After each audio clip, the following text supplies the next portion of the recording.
New Thought Media Network. We are a global broadcast network of positive music, media, and entertainment, inspiring humanity's evolution along the journey of enlightenment and creating a world of love, peace, empowerment, and prosperity for all. New Thought Media Network. Positively inspiring.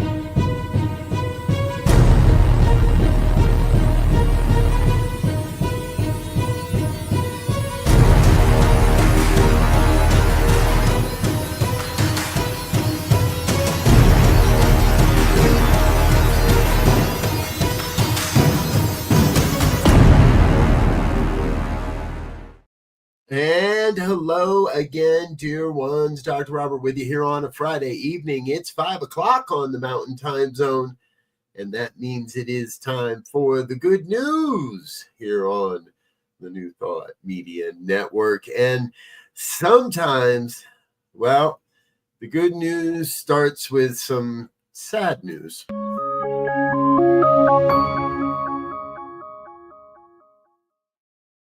Nation mourns President Jimmy Carter this week.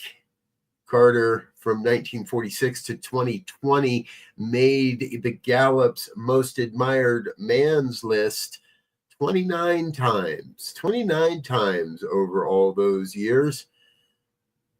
Former President Jimmy Carter earned a Nobel Peace Prize in 2002 for his decades of untiring effort to find peaceful solutions to international conflicts, to advance democracy and human rights, and to promote economic and social development. Dear sir, we love you, appreciate the work you did while you were here. One of the things I think that we can do more of as good citizens of this world is cast light on the good news, even when it happens in a tough spot. And I am personally incredibly grateful that my family does not experience the insurmountable concerns that are our medical bills at this point in time in our lives. Actress Kristen Bell and social media influencer Tommy Marcus have teamed up to help financially burden families with medical bills. Their campaign, which is fueled by compassion and the power of community, has already begun changing lives. This all started when Marcus proposed an idea to Kristen Bell: promote one health-related GoFundMe page each day for over a week. He said, I had this brilliant idea to harness this public energy around the broken healthcare system by sharing one health-related GoFundMe every day for a week or more and changing the life of one family per day. Marcus shared in an Instagram message to Bell his idea.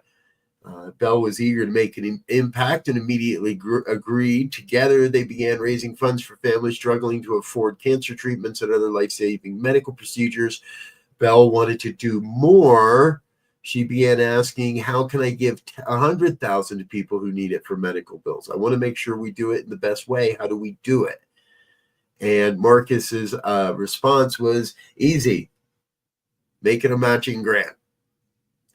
So Kristen put up $100,000. Matt Damon and his wife put up another $100,000. A popular YouTuber, Mark Rober, put up another $100,000. And these matching grants have continued. Good work, folks. Celebrities are on board. Now you may not be able to afford 10,000, and that's or 100,000 or 10,000 or even 1,000, and that's okay. If you can give $10, give $10. That's another $10 this group of celebrities will match. And that's the point, to help mobilize more folks than just trying to throw money at something. Let's get involved. Pick a place. Another good news story that that in this vein that I think is really actually very important as well.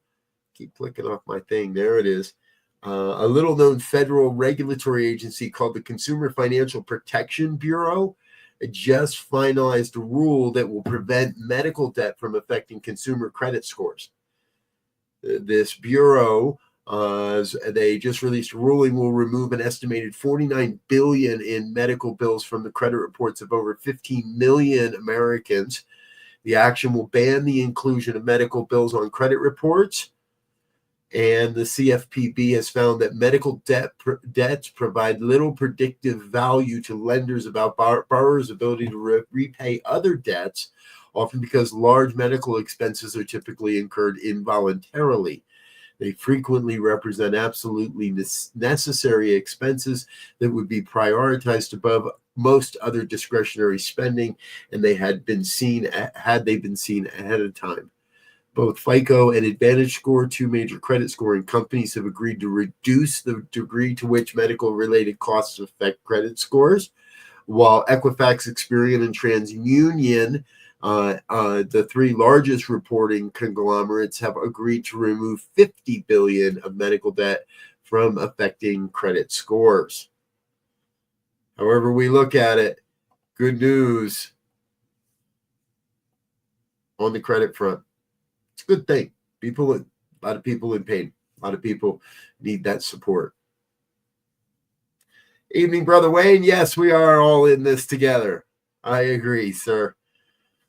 Folks, speaking of all being in this together, we get most of our good news stories over at thegoodnewsnetwork.org. I encourage you to go take a look at what those folks are doing over there. They do a great job of curating stories and spreading the good news out into the world. Give them some of the love and attention that they deserve over there as well.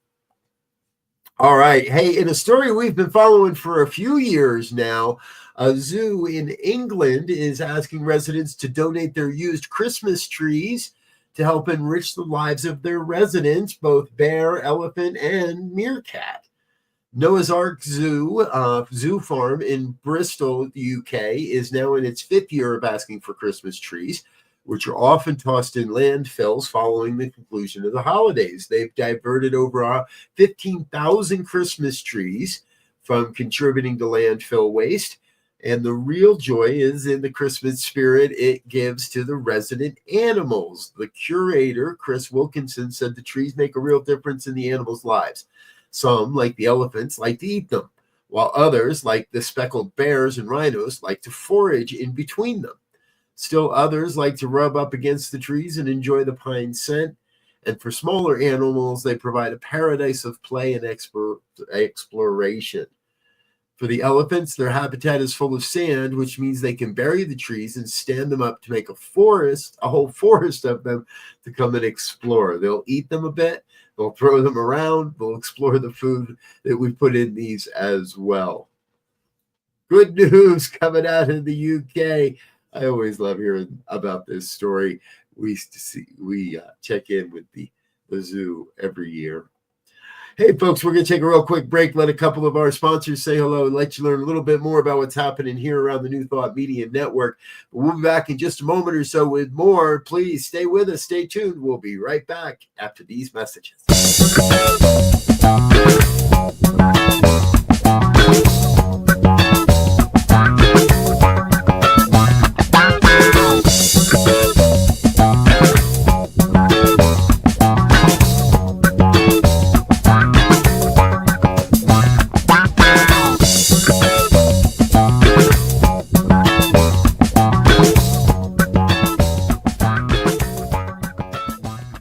Join our celebration of Black History Month. only on New Thought Media Network. New videos every day at 6 a.m. Eastern Time, or watch anytime on our YouTube channel. 28 unique Black History moments. Every day in February. Come join us as we celebrate Black History Month. Only on New Thought Media Network. New Thought Media Network proudly presents the 2025 season for Nonviolence Meditation Series, January 31st through April 4th. Embrace nonviolence every day with our 64 unique video meditations. Join us at 6 a.m. Mountain Time or watch anytime on our YouTube channel. Featuring a collection of New Thought voices, the 2025 season for Nonviolence Meditation Series. Only on New Thought Media Network, January 31st through April 4th. And we're back with more of the good news here on the New Thought Media Network. Thanks for joining us on a Friday evening. Please do feel free to like, share, and subscribe. Let your friends and family know what we're doing here. Be a part of the New Thought Media Network and our growing ministry here. All right, back into the good news. A 7-year-old boy has survived nearly a week lost in the savannah of Zimbabwe. Returning home to his rural village on New Year's Eve, the young boy avoided lions and other ordinary herbivores while using a clever trick to stave off dehydration. He was eating various berries for food. Zimbabwe Parks and Wildlife Management Authority received notice of a missing boy on the evening of December 27th. A statement from the Parks Authority explained that fellow villagers, police officers, and park rangers organized a search party but were hindered by heavy rains. On December 30th, human footprints were found that eventually led rescuers to the boy in the early morning hours of the following day. Remarkably, it is estimated that he walked through the harsh terrain of the lion-infested Mutasando National Park for 49 kilometers or 30 miles from his village into a point where he was found. During the period, he survived on wild fruits and would dig small holes along the dry riverbank to access underground water to drink. According to the parliamentarian for the province, the boy was very frail when he was rescued and had to be put on an IV drip. He is, however, recovering. Good news for a young man in Zimbabwe. We are never lost. We are always safe in the strong arms of spirit. Hey, I like this story. Check out what Chicago is doing. I didn't know this was happening. Currently, all 411 buildings that are owned or operated by the city of Chicago either run on renewable energy or are paying for credits to offset their emissions. This is a sticking point that causes a little bit of contention with some folks. Overall, this is good news. Former Chicago Mayor Lori Lightfoot signed an agreement to buy power from a company called Constellation back in 2022. Constellation Energy furnishes the supply from a 593 megawatt solar farm dubbed the Double Black Diamond. It's about 30 miles from Springfield, and it's been under construction since 2022 as well. However, now that it's on up to speed, and it's delivering about 70% of the municipal building's total electric needs. A spokesman said that every Chicagoan interacts with a city-owned building, whether the Cultural Center, City Hall, Harold Washington Library, O'Hare and Midway airports, or your local library. To be able to achieve this milestone on behalf of the city residents is exciting. The more we reduce the city's carbon emissions, this will take about 290,000 metric tons out of the air, or roughly the same as taking 62,000 vehicles off the road. Now, again, as 30% of the emission totals are accounted for by financial buybacks or renewable energy credits, The spokesman explained the financials allow time for the city to develop more infrastructure with a goal to a rather ambitious goal to move this to all citywide, all buildings within the city limits by 2035. It's a step in the right direction. Thank you, Chicago, for leading the way on this and letting us know that you're doing the good news out there in the world. Hey, folks, anyone that watches this program, that I just love a good pet story. And oh my gosh, here is one. This comes to us from Green Cove Springs in Florida.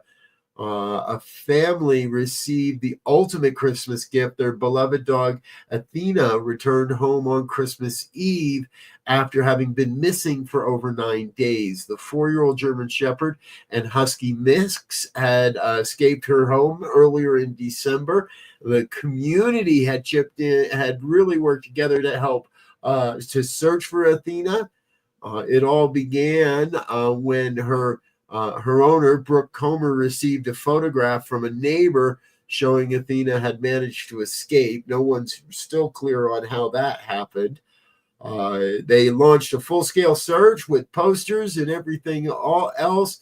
And eventually on Christmas Eve, 2:30 in the morning, Brooke heard the doorbell ring. Folks, here's another great example of how these how these video doorbells are really changing our lives. Everyone's happy. Everyone's home safe. Athena's back at home. And it was a great reunion was had by all. I love these stories. We got to remember, we got to take that time to remember that even if we don't see it, there is amazing stories of good happening all around us. We may not even know it. Might be happening on the next street down.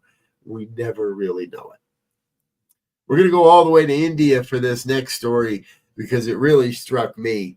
From the heartland of Sikhism comes an inspiring story of a former army colonel helping to free his countrymen from addiction through positive reinforcement. Sounds like New Thought to me.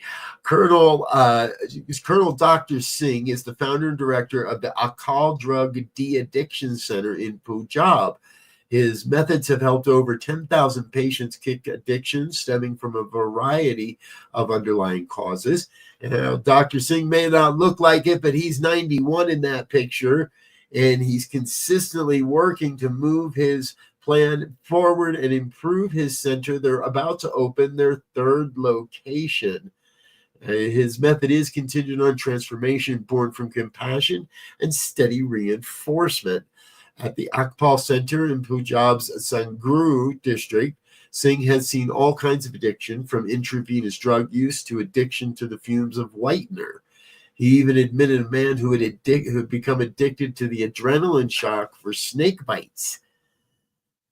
Wow. In every case, he believes in the same method: physical exercise, organized sports, yoga, medical treatment if necessary, and introducing the concept of service inherent in the Sikh faith without any room for haranguing or preachingness, as he says.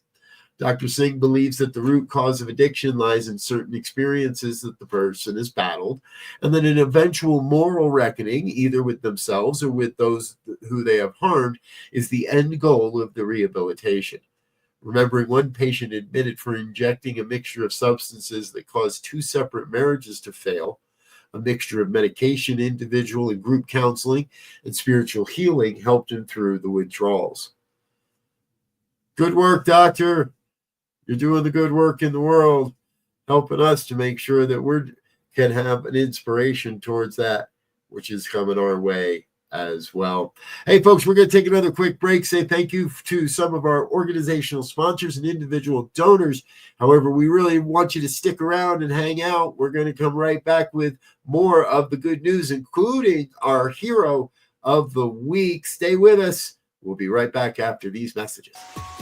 New Thought Media Network proudly presents The 2025 Season for Nonviolence, 64-day meditation series, January 30th through April 4th. New meditations published daily at 6 a.m. Eastern Time on our YouTube channel. Join us as we carry the vision of a world that works for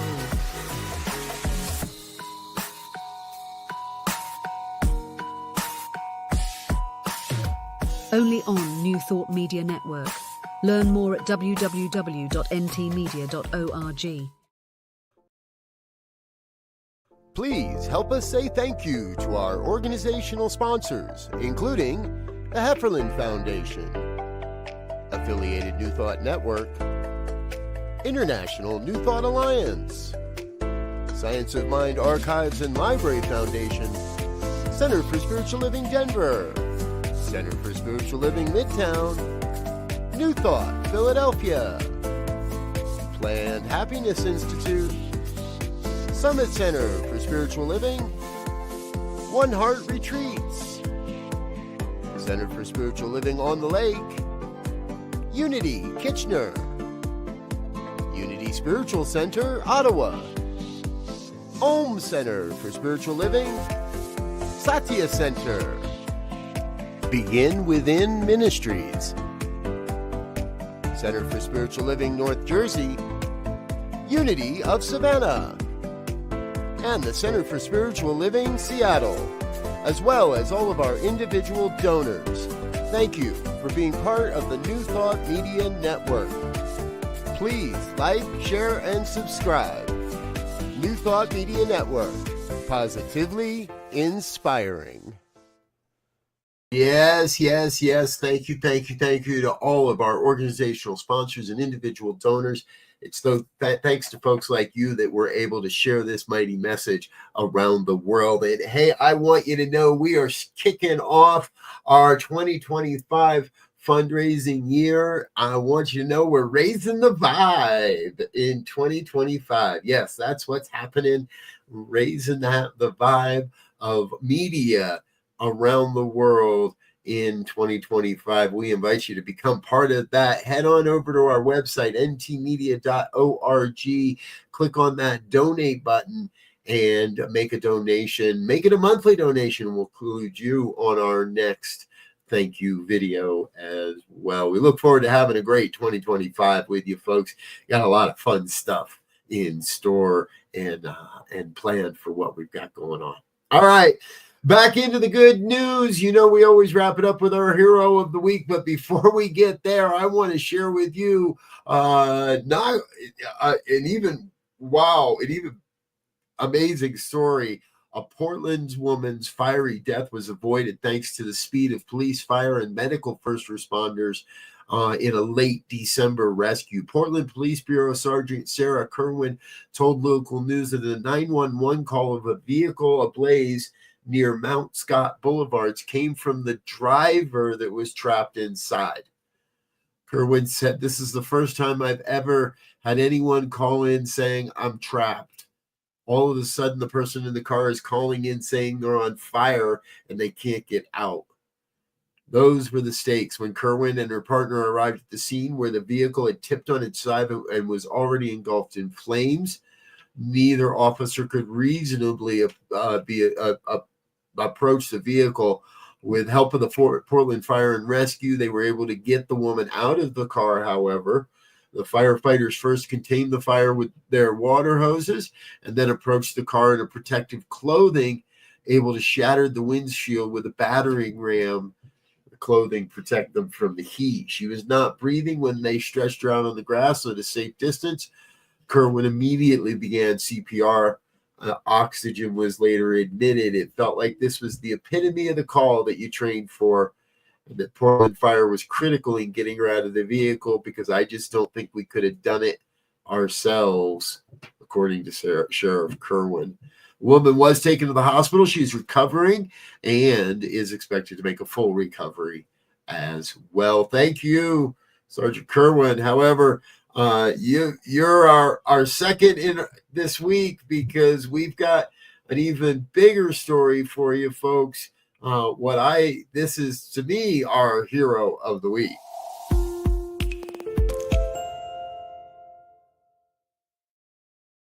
An 8-year-old boy is being hailed as a hero after saving the life of his choking friend in the elementary school cafeteria. Thomas Connolly, a second-grade student at Porter Elementary School in Mesa, Arizona, noticed that his friend was choking on a grape and jumped into action. All of this according to local reports. Connolly immediately performed the Heimlich maneuver and on Isaiah Rodriguez, and that dislodged the grape. Mesa Public Schools commended Connolly on social media after the heroic moment. All this occurred back on November 14th. Thanks to Thomas's quick thinking, Isaiah was able to breathe normally again. Thank you, Thomas, for your courage and for being a true hero. We're proud of him. Thomas is very quick thinking and active. And he's just a really good friend. That is an understatement of the week. As someone who has experienced a choking episode and someone performed the Heimlich on me as well, I know it's a scary experience, and it takes a really good friend to know. If you don't know, please get some training, be prepared. Folks, thanks for being a part of the New Thought Media Network. Thanks for tuning in this evening. We've got still some more to come here tonight. If you if you weren't aware, coming up in just a half an hour, it is our dear friend Reverend Michael Mangus with the Friday Fireside Chat. He's often joined by his friend Reverend Jeff, and they have a great conversation around the news and what's happening in the world. Be sure to check that out later this evening. We'll also have our evening prayers at 8:15 tonight, so you want to tune in for that as well. Tomorrow morning, bright and early, 9 a.m. Mountain Time, be sure to check out the Science of Mind Saturday Conversation Series as we launch into the first week of our study of the Science of Mind textbook for the year. The thing itself, starting this Saturday morning. Join us for that as well. I'm Dr. Robert. I'm going to get out of here for now, but I want to thank you for being with us. Wish you a wonderful Friday evening. If you're where it's cold, stay warm. If you're where it's warm, stay cool. And one way or the other, just keep sharing your love out into the world. Until next time, I wish you peace and richest blessings. Bye now.